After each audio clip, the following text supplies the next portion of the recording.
ಕೂಡ ಎಷ್ಟು ಮಟ್ಟಿಗೆ ಈ ದಾಳಿ ನಡೀತಾ ಇದೆ ಅಂದರೆ ಈ ದೇಶದಲ್ಲಿ ವಿರೋಧ ಪಕ್ಷಗಳೇ ಇರಬಾರ್ದು, ನಮಗೆ ವಿರೋಧ ವ್ಯಕ್ತ ಮಾಡೋರೇ ಇರಬಾರ್ದು.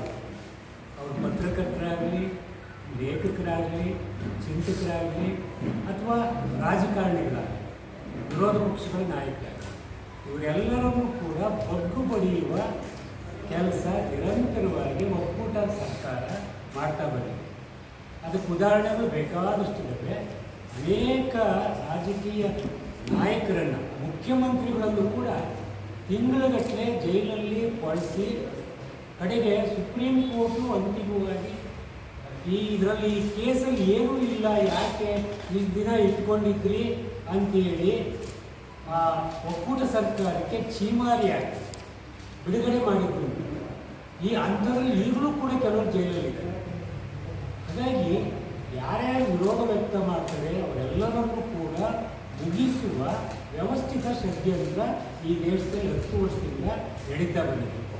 ಹಾಗಾಗಿ ಇವತ್ತು ನಾವು ಸುಮ್ಮನಿರೋದು ಬಹಳ ದೊಡ್ಡ ಅಪರಾಧ ಆಗ್ತದೆ ಅನ್ನುವ ಕಾರಣಕ್ಕೆ ಸಾಹಿತಿ, ಕಲಾವಿದರು, ಚಿಂತಕರು, ಹೋರಾಟಗಾರರು ಹೀಗೆ ಅನೇಕರು ಒಗ್ಗೂಡಿ ಒಂದು ಈ ಒಕ್ಕೂಟ ಉಳಿಸಿ ಆಂದೋಲನವನ್ನು ಪ್ರಾರಂಭ ಮಾಡ್ತಾರೆ. ಅದಕ್ಕೆ ಮೊದಲನೇ ಬಾರಿಗೆ ತುಮಕೂರು ಜಿಲ್ಲೆಗೆ ಬಂದಿದ್ದೀವಿ. ಈ ಮಾಧ್ಯಮಗಳ ಮೂಲಕ ನಾವು ನಮ್ಮ ವಿಚಾರಗಳನ್ನು ಹೇಳ್ಕೋಬೇಕು. ಆ ವಿಚಾರಗಳು ನಮ್ಮ ಜನರಿಗೆ ತಲುಪಿಸ್ಬೇಕು, ಜನಸಾಮಾನ್ಯರು ಸೇರಬೇಕು. ನಾವು ಬರೀ ಕಲಾವಿದರು, ಚಿಂತಕರು, ಸಾಹಿತಿಗಳು ಇಷ್ಟೇ ಹೋರಾಟಗಾರರು ಇಷ್ಟರಿಂದಲೇ ಏನೆಲ್ಲ ಆಗ್ಬೋದು ಆಗಲ್ಲ ಅನ್ನೋದು ಮನವರಿಕೆ ಇದೆ ನಮಗೆ. ಅದರ ಬಗ್ಗೆ ಚೆನ್ನಾಗಿ ತಿಳುವಳಿಕೆ.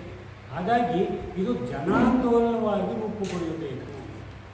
ಇದು ಚುನಾವಣೆಗೆ, ವಿಧಾನಸಭೆ ಚುನಾವಣೆ, ಲೋಕಸಭೆ ಚುನಾವಣೆಗೆ ಮುನ್ನವೇ ವಾಸ್ತವವಾಗಿ ಪ್ರಾರಂಭ ಮಾಡಿದ್ದು ಈ ಕೆಲಸವನ್ನು.